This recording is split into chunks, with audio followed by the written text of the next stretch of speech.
Okay, let's get into it.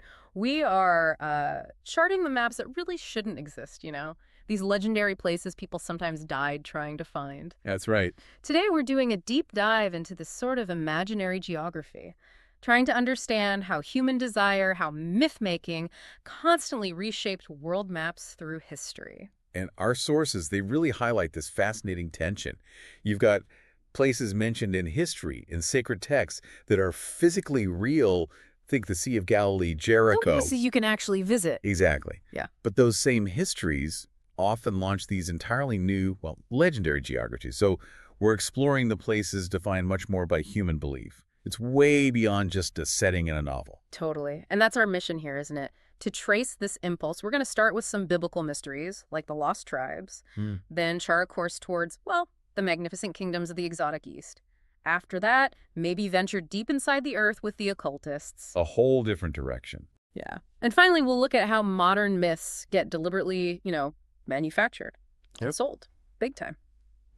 Right, let's begin with the Lost Tribes of Israel. So you start with 12 tribes. Reuben, Simeon, Levi, all those. Right. But after the exile by the Assyrians, 10 of these tribes essentially just vanish from the historical record. Poof. Gone. And their eventual return became this incredibly potent symbol, tied to the coming of the Messianic age. So when history couldn't find them, Geography stepped in, or rather, mythical geography did. These 10 tribes became legendary exiles, and the core geographic myth keeping them lost. That was the River Sambati. yes, the Sambati. This is where the barrier becomes like absolute, a kind of perpetual catch-22 situation. It really is the ultimate geographic lockbox. The tradition says the Lord placed this river around the exiled tribes. Okay. And all week long, the River Sambachan is just completely uncrossable. It foams, it boils, it throws up these huge, jagged rocks. It sounds terrifying. Oh, absolutely. Makes any attempt to cross incredibly dangerous, probably suicidal. Like a river of constantly exploding rocks, this divinely designed, unnavigable border. Wow. But here's the twist. The really brilliant bit of mythic design is that the river calms down completely on the Sabbath, becomes totally fordable. So there's a window. There is. But, and this is what the Jewish traveler Eldad Adani noted when he first described it, travel is forbidden on the Sabbath according to Jewish law. Oh, no. Exactly. So the tribes are perpetually trapped. They can't return home because their own laws stop them from using the only chance they get. That's profound. It's not just a physical wall, it's a spiritual one built into the landscape. Precisely. So, okay. If the Sambakian was basically unfindable, where did people actually try to place these tribes over the centuries? Where did they think they were? Well, the location was incredibly fluid. It shifted all over the place. Initially, maybe beyond the borders of Ethiopia. Okay, Africa. Then, as exploration pushed the boundaries of the known world, people started looking much further afield. They were identified, maybe in the Khazar Empire, up near the Caspian Sea. Right. Or among the nomadic Tatars of Central Asia. And, perhaps most surprisingly to us now, there were even attempts to connect them with indigenous peoples far away, like the Zulus, or even the Japanese. Wow, really stretching it. The myth just followed the mapmaker's pen wherever there was blank space. But the most, let's say, audacious attempt to claim them happened much closer to Europe, didn't it? This movement called British Israelism. Ah, yes. That emerged properly in the 18th century, maybe a bit later. A really bizarre hypothesis, popularized by people like John Wilson. And what was the core idea? It suggested that the descendants of these lost tribes had migrated all the way from Central Asia, through the Black Sea region, and eventually somehow settled in the British Isles. So the British were the lost tribes. That was the claim. They were looking for a lineage, really, that supported a very specific, and you could say highly political, reading of British identity and history. And the proof for this required some serious mental gymnastics, didn't it? I remember reading the main argument hinged on claiming Saxons came from Isaac's sons. Which is, well, linguistically it's nonsense, complete fabrication. Right. But it just shows the power of mythical geography to create a history you want. The idea was that these exiled Jews, over their long journey and mixing in northern lands, had fundamentally changed. They'd become fair-haired and blue-eyed. So it's myth-making directly serving national identity, twisting geography to fit a desired narrative. Absolutely. Proving geography can be bent to suit pretty much any story you want to tell. Okay, so if the Lost Tribes myth was about exile, spiritual longing, and maybe eventual redemption, our next stop, Prester John's kingdom, seems much more about, well, material paradise, and political hope for medieval Europe. Definitely. The Middle Ages had this overwhelming fascination with the exotic East. It was seen as this land of wonders, bizarre creatures, and unimaginable wealth. It's hard for us to grasp that mindset now, maybe. It is. And you have to remember, even when real travelers like Marco Polo went out there, their own accounts often got filtered through the lens of this fantastical travel literature that Europe desperately wanted to believe was true. And nothing captured that desire quite like the legend of Prester John, the Rex et Sacerdos, the king and priest. Yeah, the legend really takes shape around 1145. A bishop, Hugh of Gavala, reports back to Pope Eugenius III about this incredibly powerful Nestorian Christian ruler. Nestorian, so not Catholic or Orthodox, a different branch. Right. And this king was supposedly descended from one of the three magi, living in a kingdom somewhere out beyond the Muslim lands. This immediately sparked political interest, a potential ally. A Christian ally in the East. Exactly. But it was the letter of Prester John, which started circulating widely around 1165, that truly solidified the mythic geography. That's what painted the picture. So this letter wasn't just some geographical fantasy. It was almost like an explicit sales pitch. Eternal youth, incredible riches, basically supremacy over the known world. Pretty much. What were the specific wonders it promised? Well, the scale alone was just astonishing. He claimed to rule over 72 kings and, get this, 3 Indies. 3 Indies! Whoa. But the real hook, the thing that generated immense interest, was the fountain of eternal youth. The ultimate utopian promise right there. And the instructions for drinking the water were almost comically specific, weren't they? Oh, hilariously so.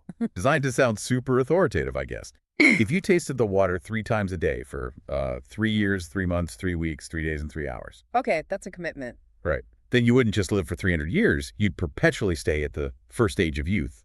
Like, forever young. An administrative nightmare to track, but what a fantasy. Beautiful fantasy, exactly. And beyond the eternal youth, the rest of the kingdom was just pure opulence. Flowing with milk and honey? Literally. The letter says the land flows with milk and honey. The Indus River, which supposedly flowed straight out of paradise. Of course. Carried precious stones like emeralds, sapphires, amethysts, just washing down the river. Incredible. But what really underlines how utterly alien the East was imagined to be are the inhabitants listed in the letter, alongside things like griffins and cyclops. Standard medieval monsters. You get descriptions of dog-headed people. And quite disturbingly, pygmy women who supposedly became pregnant at age 5 and died after only 8 years. Whoa. That specific detail, that short, tragic life cycle. It's chilling. But it really shows how profoundly different the exotic East was imagined, right? Like even the basic rules of life and death were flipped upside down compared to the Christian West. Absolutely. It kind of justified the huge unknown spaces on the maps. Yeah. So geographically, where did they look for him? First, they looked far east, near Cathay, China. But when those attempts didn't pan out, the search sort of shifted south. Eventually, people started connecting Prester John to the Christian Empire of Ethiopia, which they knew existed. Ah, so linking the myth to a known, albeit distant, Christian kingdom. Exactly. But then, when Portuguese explorers finally got to Ethiopia in the 16th century, they found, yes, a Christian kingdom, but one that was vastly less magnificent than the legend. No massive gold reserves, no cyclops running around, and definitely no fountain of eternal youth. Yeah. The geographical myth crashed hard against reality. Another bubble burst. Okay, so we've looked outward, these fantastical lands beyond the known map. Now let's pivot and look, well, inward. Let's focus on the myths about secret places hidden within the earth itself. Right, a total shift. We move from these external utopias, or lost kingdoms, to the idea of the hollow earth. Now, you had some earlier theories, like John Cleeseum's idea about big openings at the poles. And great adventure fiction, too, right? Jules Verne's Journey to the Center of the Earth, Edgar Rice Burroughs' Pellucidar series. Absolutely feeding the imagination. But the occult imagination, that really latched on to the myth of Agartha. Agartha, the vast underground kingdom. What was the appeal there for people seeking, hidden knowledge or power? Agartha is pictured as this huge network of subterranean cities, way down beneath the surface. And it's supposed to hold this repository of superior knowledge, spiritual, scientific, you name it. Like a hidden library of cosmic secrets. Sort of, yeah. And it's ruled by the king of the world, this figure who's said to be able to influence global events, all from his throne down below. The whole idea promises this kind of hidden, maybe non-physical path to absolute power and truth. Right. And this hidden internal realm, it didn't stay separate for long, did it? It soon merged with another old myth, the Northern European one of Hyperborea. That's right. Hyperborea, the ancient land beyond the North Wind, literally beyond the North Pole. Okay. The appeal of Hyperborea was its supposed isolation, its purity, a kind of primordial homeland. And it very quickly got appropriated by various racial and occultist groups. How's it? Well, in the 19th century, you had figures like Fabre d'Olivet promoting the idea that the original ancestral white race actually came from near the North Pole, Yeah. from Hyperborea. Oh, okay. I see where this is potentially going. And this is where the political weaponization of these myths gets really dark, isn't it? Connecting directly to Nazi ideology and pseudoscience. It was a disturbingly perfect fit for groups seeking validation for claims of racial superiority. The myth provided this hidden, pure origin point, separate from everyone else. A mythical justification. Exactly. And we know these ideas were absolutely embraced in Nazi circles. For instance, Heinrich Himmler, head of the SS, allegedly financed an expedition to Tibet in 1938. To Tibet? Why there? With the specific and frankly bizarre goal of finding the bones of white Atlanteans tying Hyperborea Atlantis and this idea of a lost super race altogether, they were looking for physical proof. Wow, that's quite a leap. And underpinning this geographical and racial obsession was this whole system of pseudoscience, the Weltислehre. Yes, the Weltислehre, or universal ice doctrine. It was promoted namely by an Austrian engineer, Hans Herberger, and became surprisingly popular in those circles. Universal ice. What did that actually claim? Its core idea was terrifyingly simple, in a way. It basically held that the entire cosmos wasn't governed by gravity as we know it, but by an eternal struggle between ice and fire, and that ice was the fundamental building block of the universe. Okay. Weird. Very, but it provided a kind of pseudoscientific basis for believing in ancient, maybe glacial, super races that had survived cosmic cataclysms and originated in these frozen, isolated northern places like the mythical Hyperborea. So this desperate search for a pure, hidden homeland, whether it was literally at the top of the world or deep beneath our feet in Agartha, it was fueled by this desire to scientifically, or mythically at least, justify a claim to global dominance. The geography becomes entirely ideological. Precisely. The map reflects the politics. Right. For our final segment, let's shift gears completely. We're moving away from these ancient or persistent myths and looking at how modern mythologies can be, well, intentionally manufactured, crafted, refined, and then marketed for profit. And the classic example has to be Rennes-le-Château, right? That little village in the south of France. Well, absolutely. Rennes-le-Château is a masterclass in calculated fabrication, but it starts with a genuine little mystery. Okay, what's the real part? Between about 1885 and 1909, the local parish priest, Abbé Béranger Saunière, in this tiny, impoverished village, suddenly came into a lot of unexplained money. Like suspiciously wealthy for a village priest. Hugely. He carried out these incredibly expensive restorations on his little church, built himself a fancy villa next door, a tower. The local legend immediately popped up. He must have found buried treasure during the church renovations. Okay, so that much is historically sort of fuzzy but plausible. Yeah. Unexplained wealth, local rumors. Exactly. The wealth was unexplained. That part's pretty certain. But almost everything else that people associate with Rennes-le-Château today, pure invention. So how did it get invented? Well, it really took off in the 1960s. Two men, Pierre Plantard and Philippe de Cherizet, basically decided to formalize and massively elaborate on the local myth. They actually fabricated documents, they called them the secret dossier, and sneakily planted them in French libraries, like the Bibliothèque Nationale in Paris. Wow, physically planting fake historical documents. Yes, and these documents claim the existence of this ancient secret society called the Priory of Sion, and crucially, they listed as past Grand Masters as including historical giants like Leonardo da Vinci, Isaac Newton, Victor Hugo. Okay, that's ambitious, connecting their fake society to actual geniuses. Totally. But they weren't just content inventing the society, they had to invent the proof. They even created coded clues, supposedly hidden by Saunière in his restored church, clues that occultists and mystery hunters immediately latched onto. What kind of clues? Oh, things that sound convincing if you want to believe, like focusing on the number 22. Why 22? Well, they claimed it appeared everywhere. The number of teeth on a skull carving at the entrance, the number of battlements on the tower Saunière built, maybe the number of steps on a staircase, all pointing to something significant. And what else? The Grail connection. Yes, they created this elaborate acrostic. Saunier had placed statues of 5 saints in the church: Germanus, Roque, Antony the Hermit, Antony of Padua, and Luke. They claimed if you took the first letter of each saint's name, G-R-A-L, it secretly spelled out Graal, the French word for grail. That's clever in a devious way. Very. It directly linked this little village priest's mysterious wealth to the ultimate medieval mystery, the Holy Grail. And then fast forward a few decades and we get the modern blockbuster effect. 2003, Dan Brown publishes The Da Vinci Code. Bingo.